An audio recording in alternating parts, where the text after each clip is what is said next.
Good morning, friends. Welcome back to my YouTube channel, Medical Classes by Dr. Srinidhi Kumar Acharya. Don't forget to subscribe my channel and also please give your valuable comments. And as you know, we are discussing about different types of samskaras.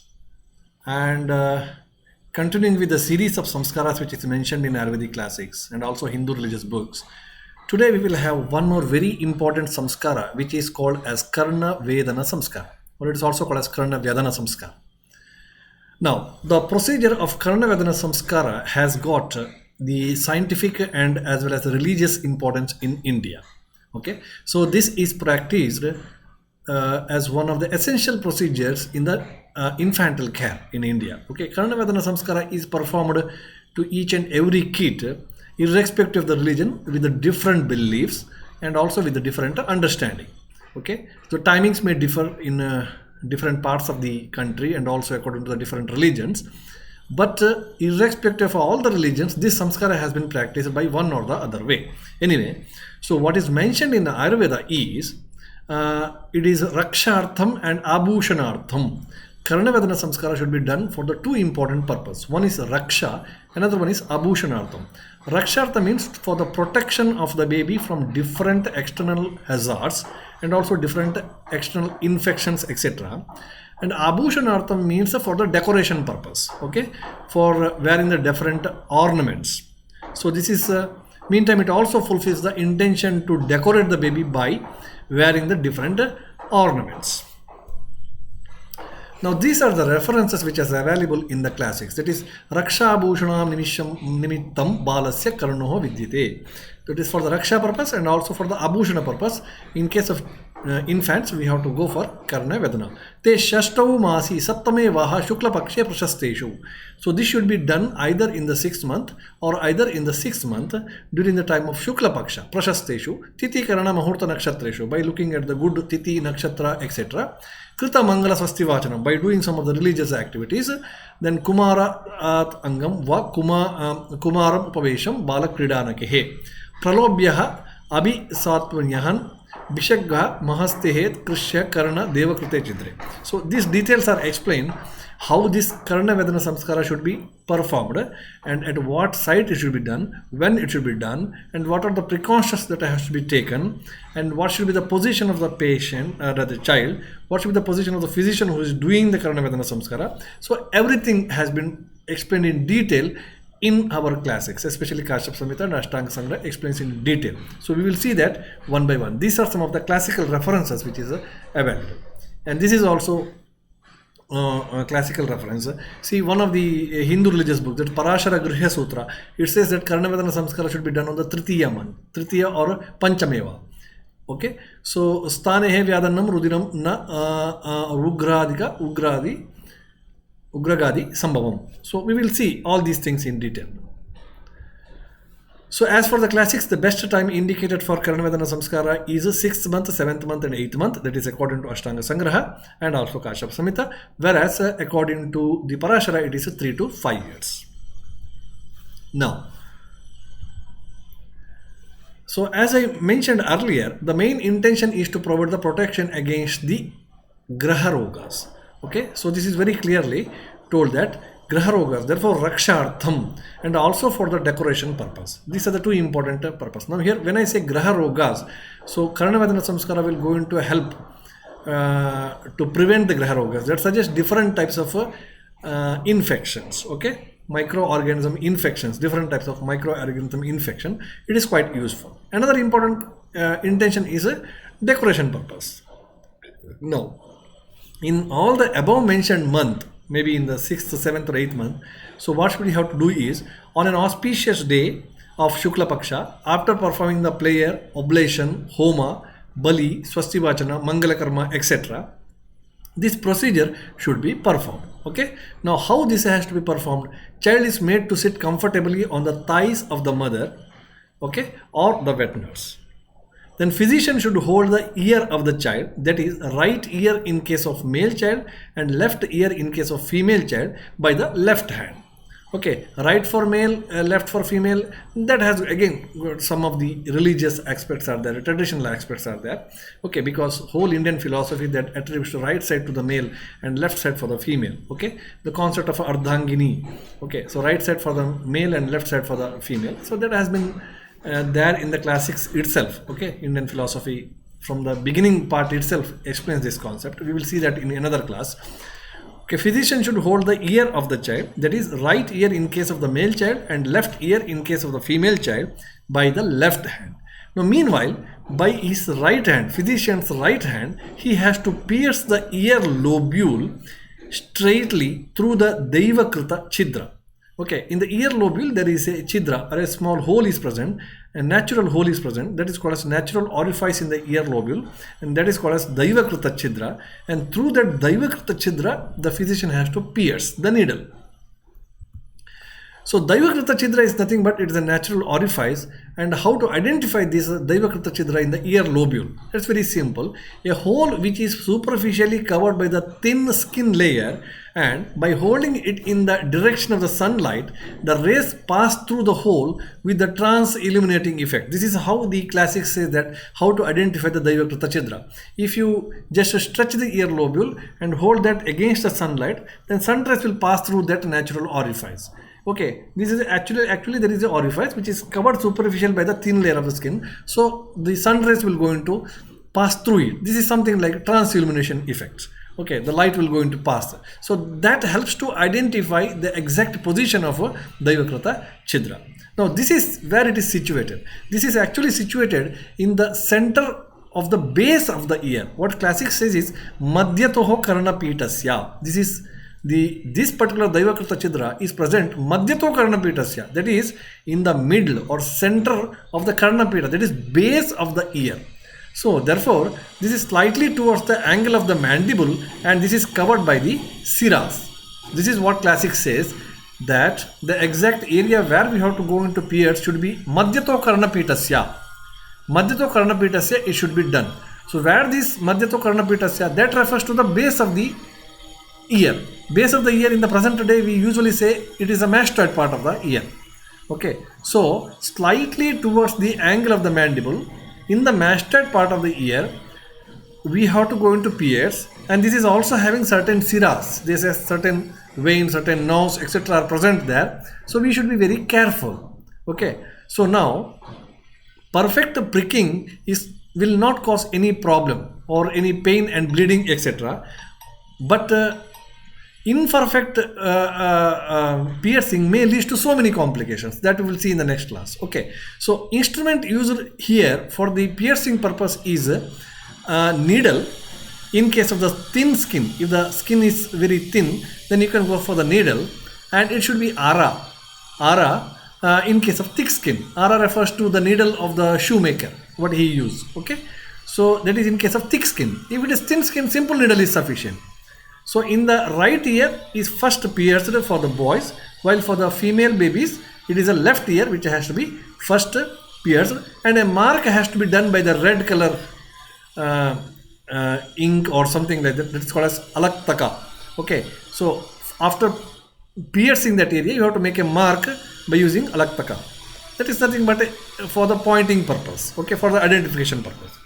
So once you made the pierce, once you made the hole bigger by using the needle and all, then a cotton thread has to be pushed inside the hole after dipping it in the amataila. Okay, so you have to dip it in the amataila, then you have to pierce or insert a cotton thread to that hole, so that hole should not close again. Okay, so this thread is changed once in every 3 days. So later onwards this thread will be changed once in every 3 days. So now gradually increase the size of the cotton roll, or introduce the thick soft stick like stem of the leaves.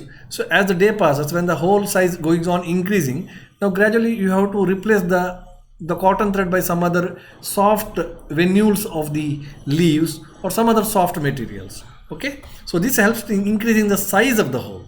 Okay, so this helps to increase the size of the hole, and the classic says that pichuvarti prayojayet. Okay, classics says the same thing as pichuvarti prayojayet. So this is how the Karna Vedana samskara has to be done. Now In the meantime, Abhyanga and Svedana should be performed regularly to the lobes. To these lobes again, Abhyanga and Svedana should be daily done. So they says that Bindyadya Vruddoho Strinantuhu. So on getting difficulties in Karnavedana for the girls, Apanga of the ear can be pierced. So they says that suppose in case of girls, if they have got some problem in Karna Vedana, they are getting difficulty to pierce and produce a hole, then even Apanga portion of the ear can be also pierced. This is told by Ashtanga Sangraha. Okay. Cha apangehe bahyam vyapadaha. If there is complications arising or if it is difficult to do this piercing, then in case of the girls, you can also go for Apanga Pradesha. So this Apanga Pradesha probably refers to the ear lobule, what we are doing nowadays. Okay, so end portion of the apanga is selected and externally invisible hole should be made in order to prevent certain disorders related to it. So Kashyapa advises certain medication to increase the Karna Pali.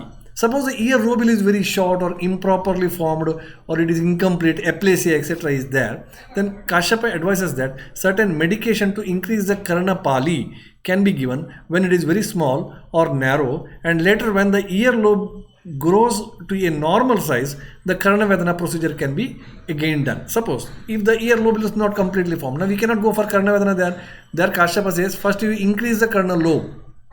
Okay, increase the ear lobule by different Karna Pali methods. Okay, and then once the ear lobule size come back to the normal size, then one day you can fix the Karna Vedana samskara. This is what Kashyapa says. So Karnavedana samskara, he says that Rohini Swayam Gupta refers to Atma Gupta, Swayam Gupta Moolam, Dve Haridre, Brihati Falehir, Brihati Fala Rase Grita Davet Pachet. So this is to increase the Karna Pali. Suppose the ear lobule is not properly formed, it is very small, it is very thin, suppose like that. Then to increase the Karna Pali, what we have to do is a ghee should be prepared. A ghee which is prepared by Rohini, Kapikachu Mula, 2 types of Haridras, and also Swarasa of Brihati Phala, which is added with Apamarga Churna, should be used for application. So this application over the ear lobule will increase the size of the ear lobule, and later you can go for Karnavedana samskara. This is what Kashyapa says. Similarly, the bhasma which is prepared by Madhuchishta, Sarjarasa, Yava, Vaksaka, Eranda, by burning them inside the vessel, a bhasma is prepared, and then it can be also applied over the ear lobule area so that its size will going to increase. Similarly, the application of Gunjafala Churna or Musali Kanda mixed with the butter, Navanita, which is prepared by the buffalo's milk, Navanita of a buffalo's milk, can be also applied to increase the size of the Karnapali. Now, Karnavedana samskara cannot be done in all the babies. Okay, so they says that, or in all situations, na ajirne, na malodreke, na atyushne api vardayet. During the ajirna or during the bowel disturbances, during the hot season, and as well as in the hot phase of the day, Ushnakala. Okay, Karnavedana is contraindicated. Okay, similarly, Kala Ushna Doshanaham Balanam Karnavedehe Saha Gatra Vivardante Karnapalyaha Kani Cha Itihi Swasta Nirdosha Sharirasya Karnavedam Kartavyaha.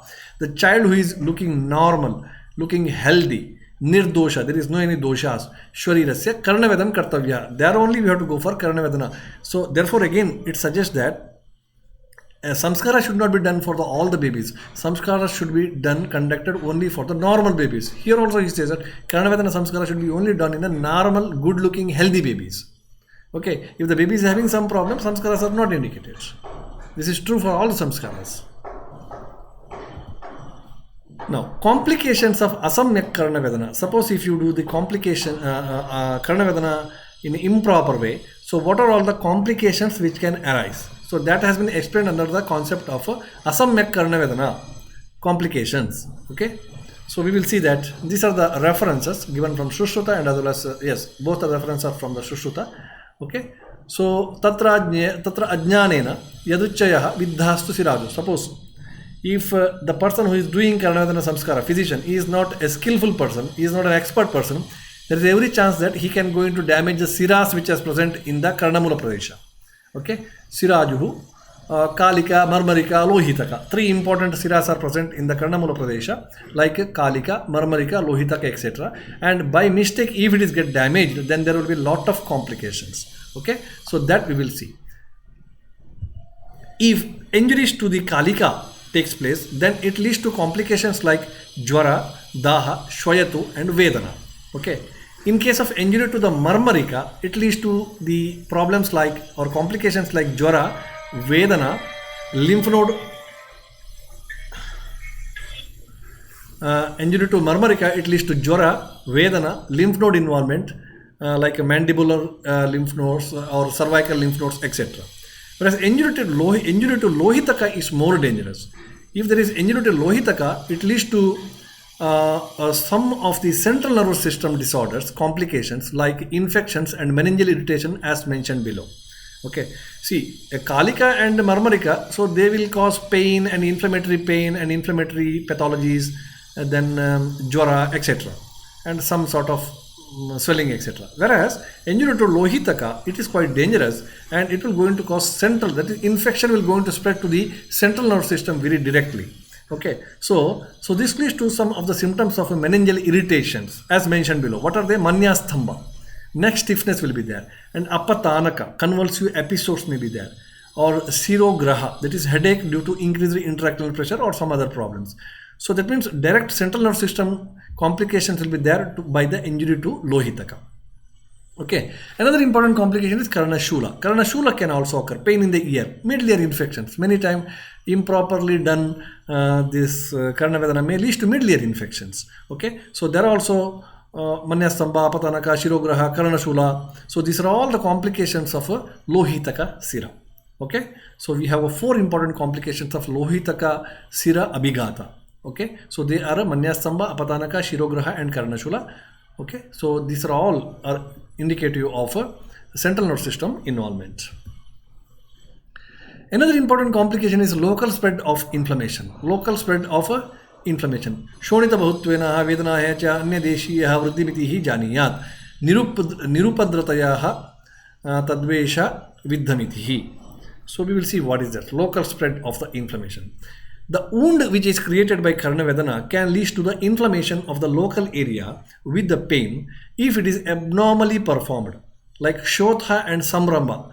It is daha, shota, redness, etc. may be there because of inflammation of the local area if it is improperly done. Okay, so Karna vedana should be done with the blunt needle. Usually Karna vedana should be done by the blunt needle or the thick needle, unsterile needle or crooked needle, and bent needle may lead to above told complications. Karna vedana, if it is done by using a needle which is a blunt, which is very thick, which is very unsterile, crooked needles or bent needle, so then it may lead to improper piercing and that may lead to all these complications. If the swelling is there, pain is there, inflammation begins at the site, then the thread or whatever pierced in the hole should be immediately removed. Suppose after doing Karna vedana samskara, you have created the hole and you have put some cotton thread or something inside the hole so that it should not get collapsed to increase the size of the hole.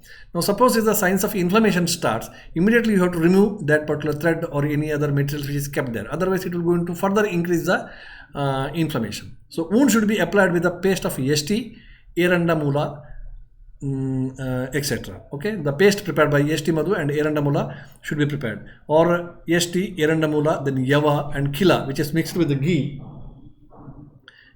and also honey should be applied. Okay, so lepa should be continuously applied till the complete healing of the wound. So later in future date, ear can be pierced again.